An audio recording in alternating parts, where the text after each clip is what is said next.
This video will walk you through the instructions to build the Basebot for the Vex IQ system, specifically the second generation system. The first page is purely instructional. The second page shows you how to use your pliers as pullers, pushers, or a lever.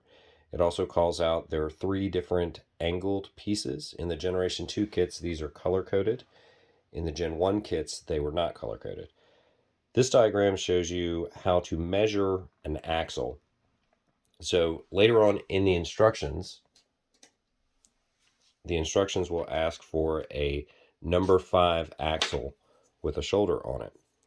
If we place that next to a part that has holes in it, you'll see that it covers 1, 2, 3, 4, 5 and a half holes. So a number 5 axle is actually 5.5 holes long. Going through the parts that we need 4 plastic silver washers. They're over here. 4 rubber shaft collars. 4 2x2 center offset round lock beams. 2 number 3 pitch motor shafts. They have a blue collar on them.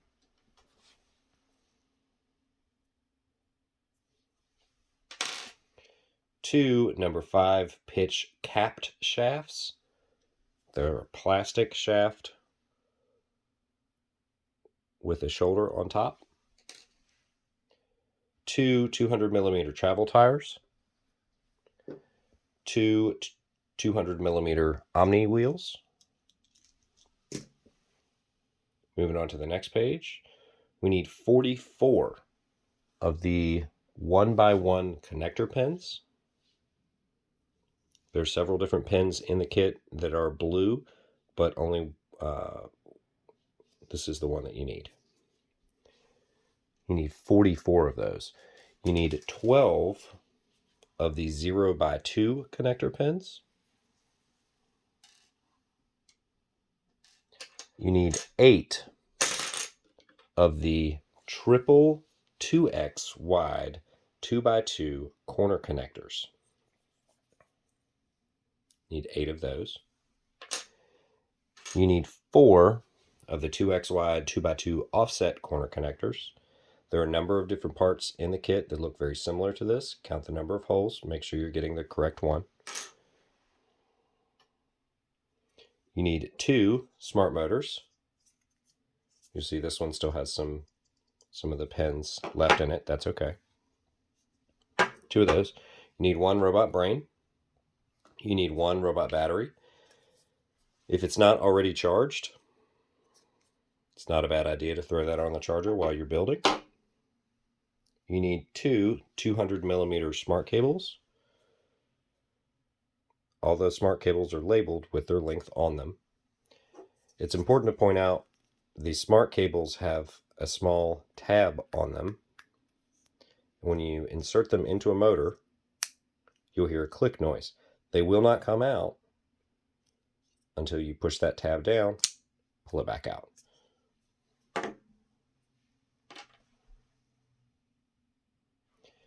You need 4 of the 2x2 beams. Notice they're gray, not black. The black beams have a square hole in the middle. These need a circular hole in the middle. You need 2 of the 2x8 beams. So they're 2 in this dimension and 8 in that dimension. And you need 6 of the 2x12 beams. So 2 in this dimension, 12 in this dimension.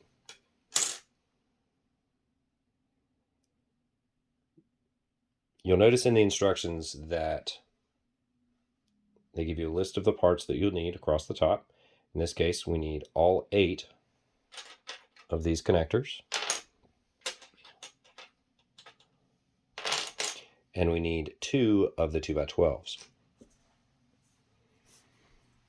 Going on to step 1, the giant 2x means that we're going to be completing these instructions twice. So we're going to make 2 identical parts.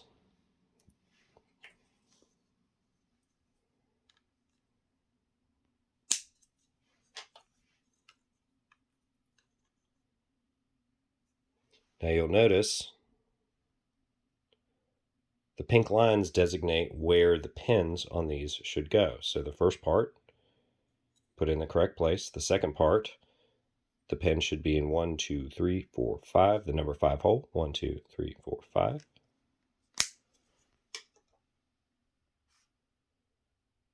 And the completed part should match the picture exactly. And again, because of the instructions at the top, we're going to be doing this twice.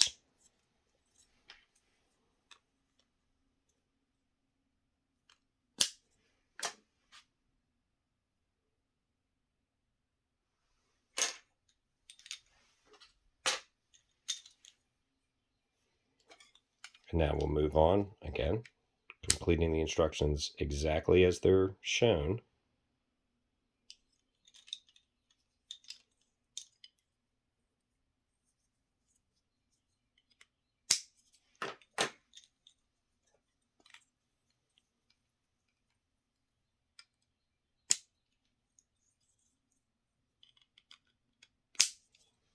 So at the completion of step 2, you should have 2 pieces that are exactly identical.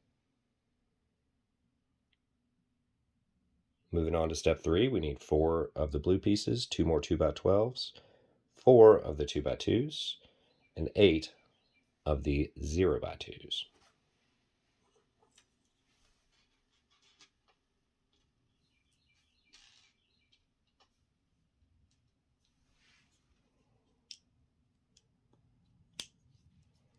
And paying attention to the pink lines to show us where these parts go.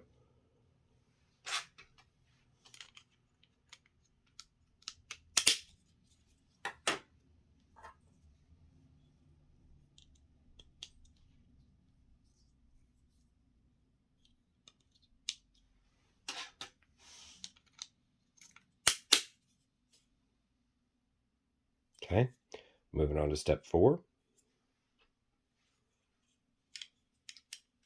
And again, we're doing this step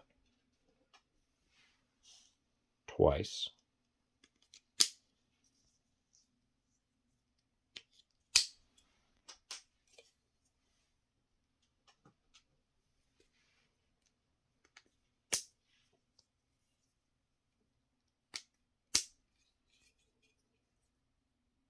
Now to get the spacing on this one in the correct spot, again, we'll count 1, 2, 3, 4. 1, 2, 3, 4.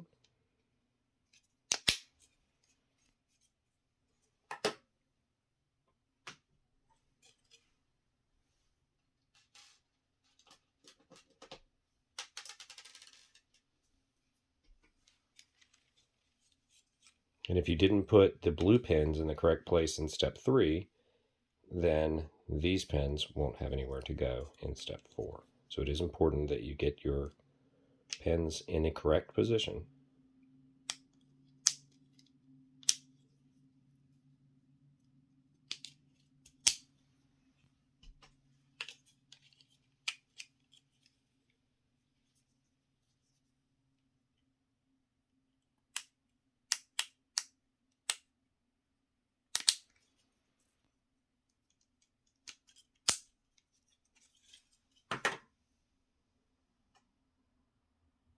Okay, now we need 2 of the 3X axles. It has a blue collar on it. We have those over here.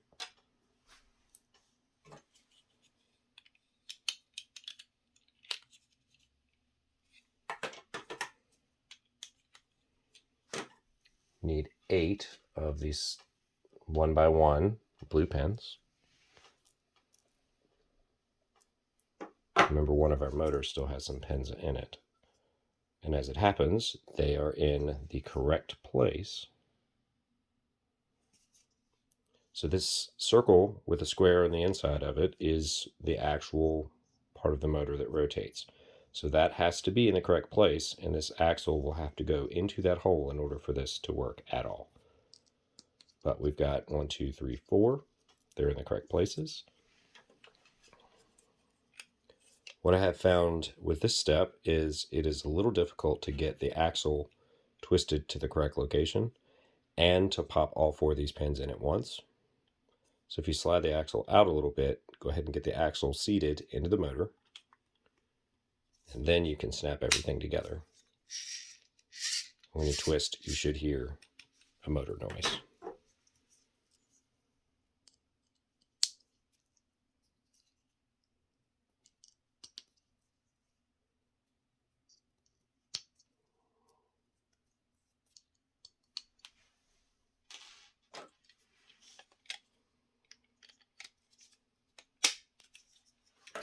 Okay.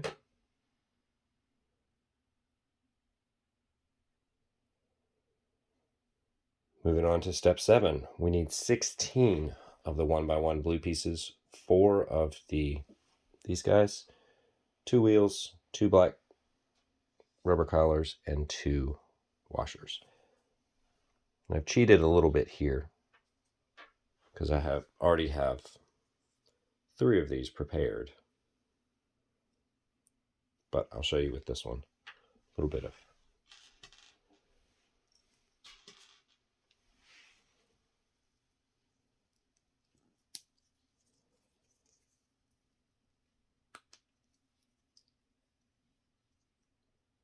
It also helps to keep the number of parts on the table down when these are already prepared.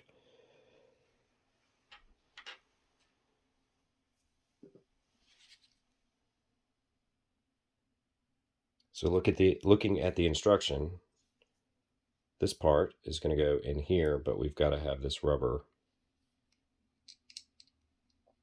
collar sitting there. You can do it this way and try and drop this in place.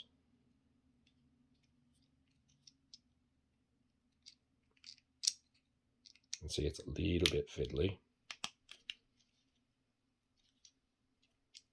but you shouldn't have to force it. What I've found to be the easier method, and the method shown in the directions, is to place this way, flip the wheel upside down, and very gently, without making too terribly sudden movements, line up your 4 holes, slide that into place. And then that way this guy is trapped in between this and the wheel.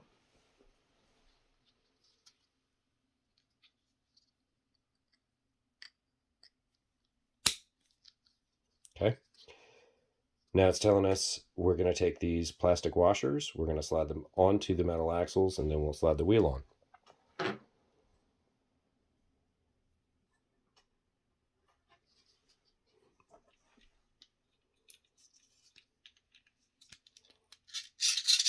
So when you spin the wheel, you should be able to hear the motor.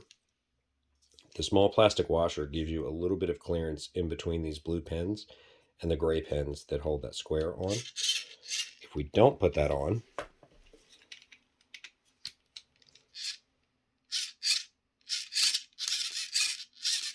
we run into those pins and create a binding situation.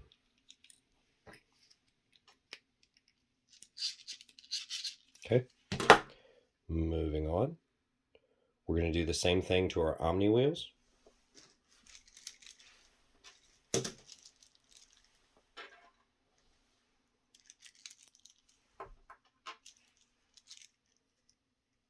Same technique works here. Place that in nice and flat.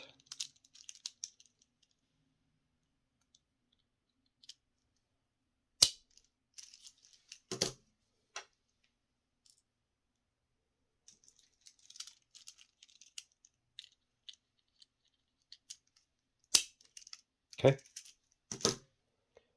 Now we take 2 of our 5x.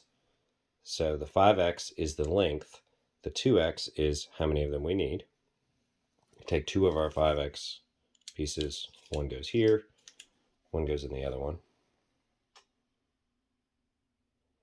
Step 11 is to put one of these washers onto the plastic shaft. Slide this on. You gotta keep a finger on the back of that.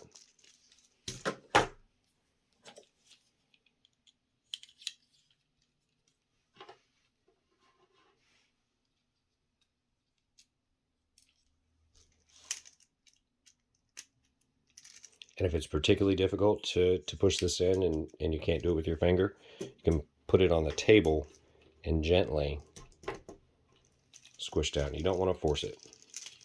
The wheel should spin freely once you have that inserted.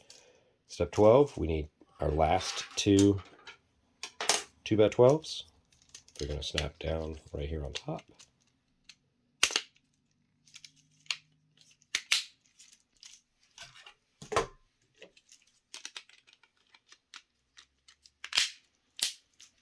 Okay. Step 13, we need one of our 2x8s, and it's going to go on the side with the 4 pins. Snap it on like that. Step 14, we're going to snap this into here. See, we're starting to take shape a little bit. Now we need our brain, we need our battery. Now the battery slides in from the side like that. It does not go this way. Slides in from the side, snaps into place.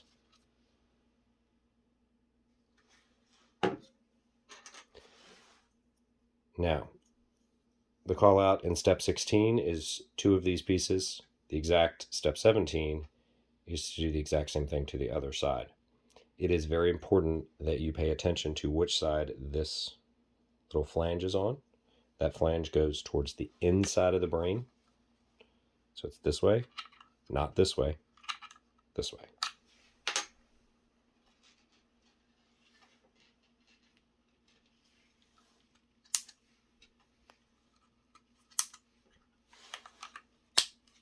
So that goes like that.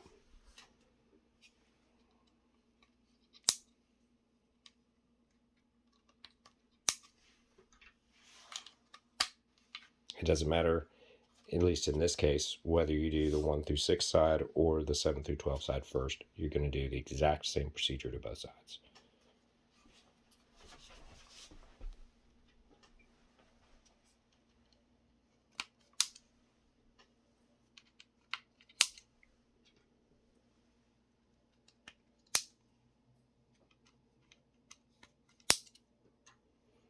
Now, if you get this backwards and you place that flange to the outside, it will not snap down to the base. So if you're having trouble snapping down to the base in the next step, see if you got that flange the right way around.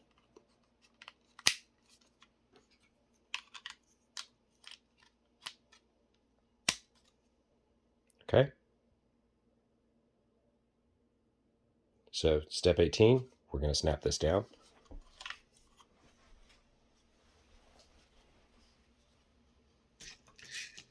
So you can see that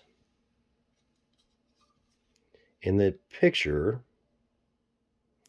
we have the left and right buttons on this side and the check and X on the side away from us. And they have the robot oriented this way, so we'll make it match exactly what's in the picture. We see that the first one snaps in right here. Okay.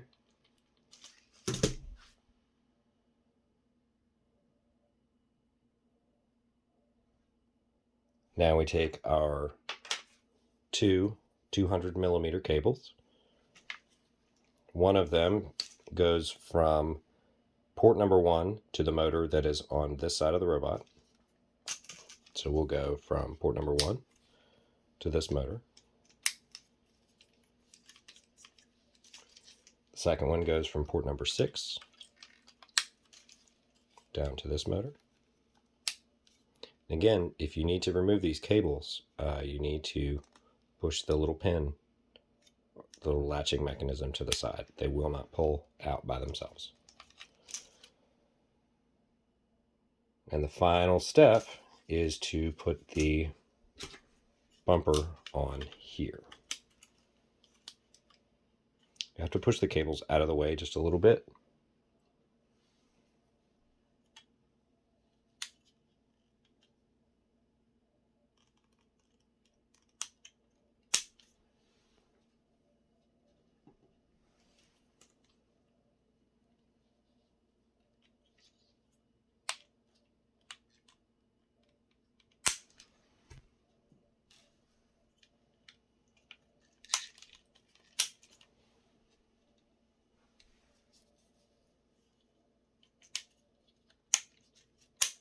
Okay. That is the end of the instructions. And we can power this thing on and see if it drives. So to cut the robot on, let's get our instructions out of the way. We're going to push the check mark on the brain.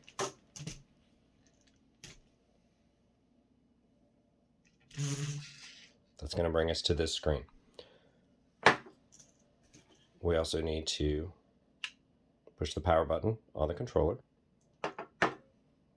If the controller and the brain are linked, you'll see a little icon that shows up on this screen showing the controller as well as the battery status of the controller.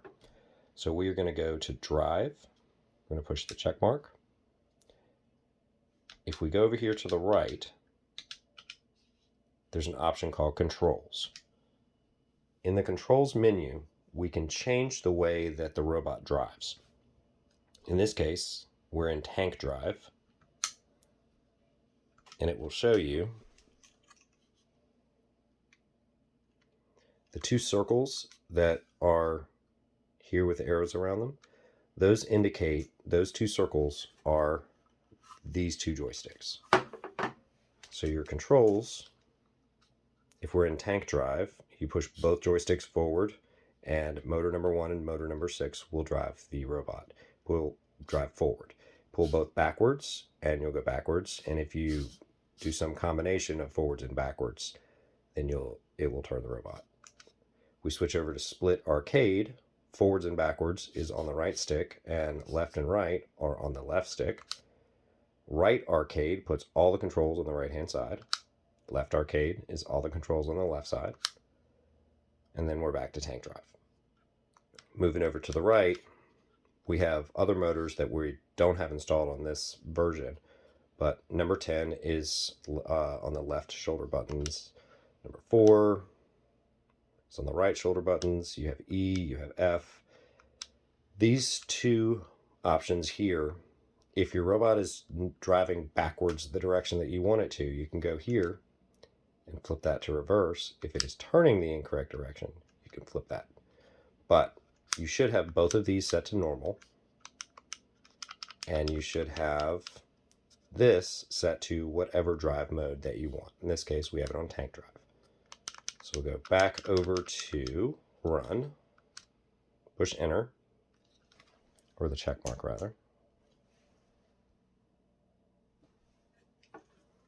So if I push forward on both sticks, well, if I push forward on the right stick, it only moves the right hand side.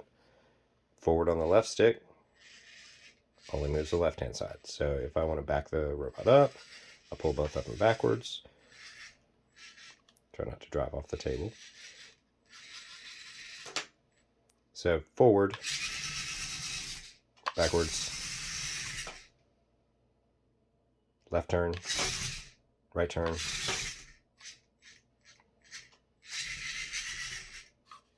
And that is the Basebot for the Gen 2 kit. To cut this off, push the X, get it back to this screen, hold down on the X, and it will shut itself off. It also cuts the remote off. It's not a bad idea to put both the controller and the battery for the brain on the charger whenever they get to about half power. To get the battery out, push this down and pull that. Just like that. Both of these charge with USB-C. You don't need to take the battery out of this. You just need to plug it into a USB-C. That's all I've got. Thanks.